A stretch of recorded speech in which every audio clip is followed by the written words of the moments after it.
Hi, welcome to Azariah's Fiber Arts. My name is Sarah, and I am the artist and designer behind Azariah's Fiber Arts. Hit the like or subscribe button anytime while you're watching. All right, let's get into it. All right, I'm going to show you how to use a crochet hook to seam your crocheted pieces together. If you would like to follow along, here are the instructions. All right, we are going to start with the easiest one, and that's going to be stitches to stitches. So I have my two pieces here. These pieces don't have a right side or a wrong side. Pay attention to your pattern because your pieces likely do have a right side and a wrong side, and they probably either want them right sides together or wrong sides together, depending on what's going on in the pattern, so please read that carefully. I'm just going to put them both together like this, just so we can read things easily. All right, I have the tops of my loops here, the top loops of my stitches. You can go into both loops of both stitches with your crochet hook. The pattern might tell you to go into the outside loops. That would be this one and this one. Or it might tell you to use the inside loops. That's those two. So read your pattern carefully. We're just going to use the outside loops. If this is something that you are doing yourself, experiment. Try each of the 3 different loop positions, all 4, outside or inside, and see which one you like best for what you're doing. Now I have a contrasting color here just so we can see everything that's going on, but you do not have to do that.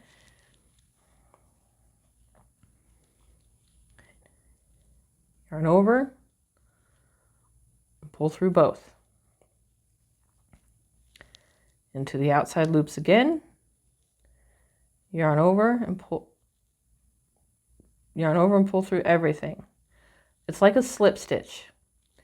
You don't want to work them too tightly because that will make your piece not block well. If you've not blocked before putting the pieces together, you want to make sure that you give the pieces space to grow.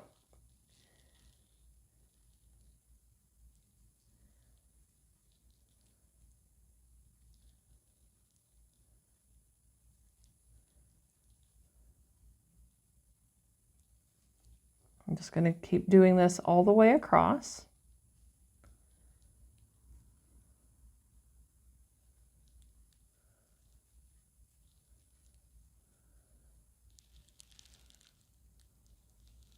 All right, one more.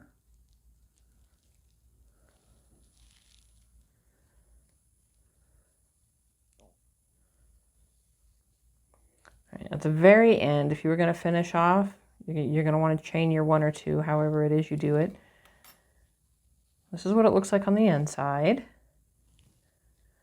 And some designers make this a contrasting color on purpose because it'll show up a little bit when the pieces are spread apart, but usually when you do those outside loops, everything closes up pretty nicely and you don't see that joining color very much. All right, that is using the outside loops.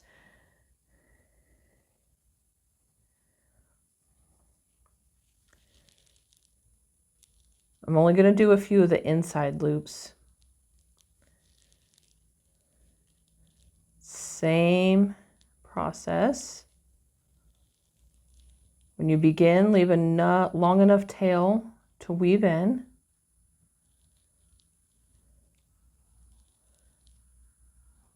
Keep these big enough for things to stretch. All right, now I'm going to use all 4 loops. So I went through all 4, yarn over and pull it through.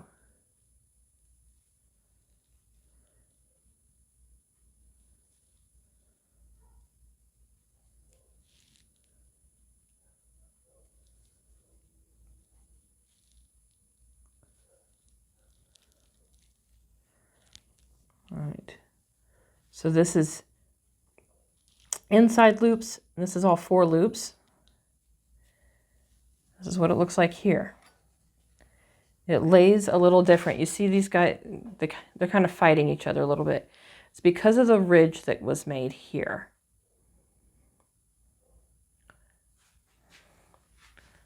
And some designers have you do your joining on the right side of the work and use a single crochet so that it makes a decoration. All right, so that was the easiest way. That was stitch to stitch. Now we have row to row. I'm going to turn this piece over. I'll tell you why in just a second. So now I have one of the corners where I finished off this way and one over this way. We're going to work in the side. I've got my chain 2 loop on this first piece, and I have a double crochet on this second piece, and that's why I chose that, because more often than not, this is how you will be doing it. You will be joining your chains to a stitch.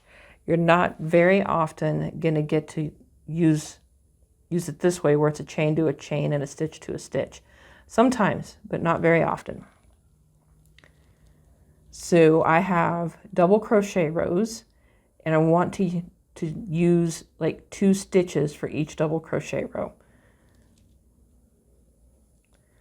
So go into the chain, then go into, so this is the double crochet here.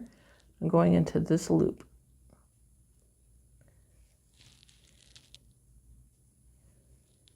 Yarn over and pull through.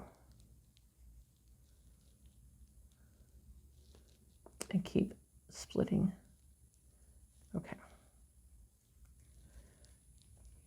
All right, now we're going to do the second chain. I'm in the chain this time. I wasn't the first time, I am this time. And in the side. And over and pull through. Things are a little fuzzier over here. Okay. Now I'm at the opposite. I have a double crochet, so there's that top loop, or the side loop, and I've got a chain 2 space over here. So I'll go in the space, go into the bottom of the double crochet.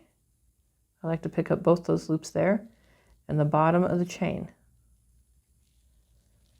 I'm going to just keep doing that across to the chain 2 space, loop, another chain 2, side of the double crochet,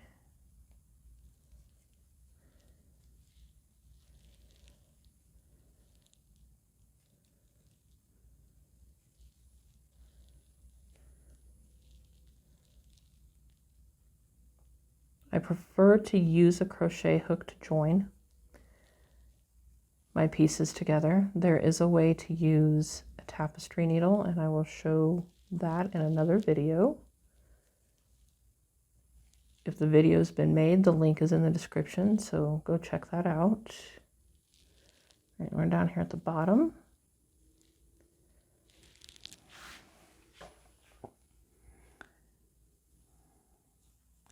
This is where things can get interesting. This is why you will want to pay attention to what your pattern is telling you to do and join exactly how it's telling you to join.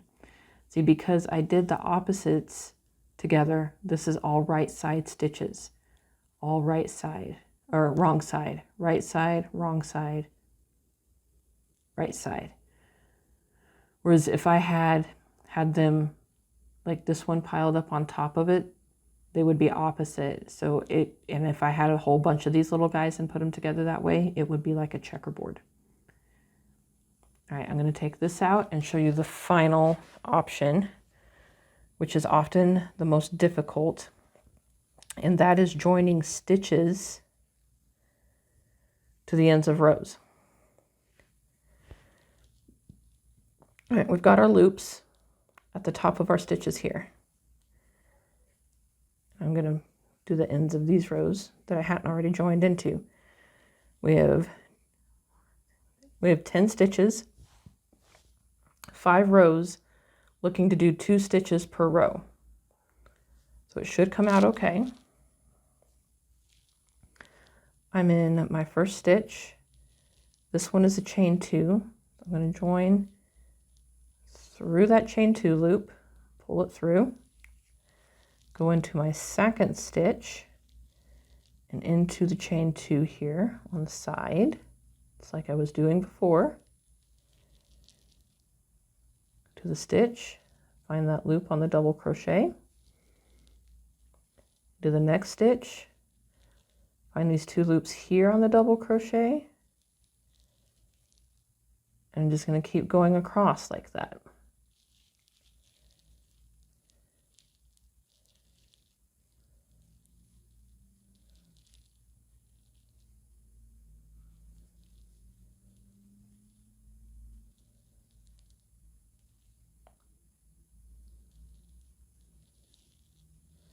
Sometimes in patterns you're going to have to fudge things a little bit when you're joining, and that's okay.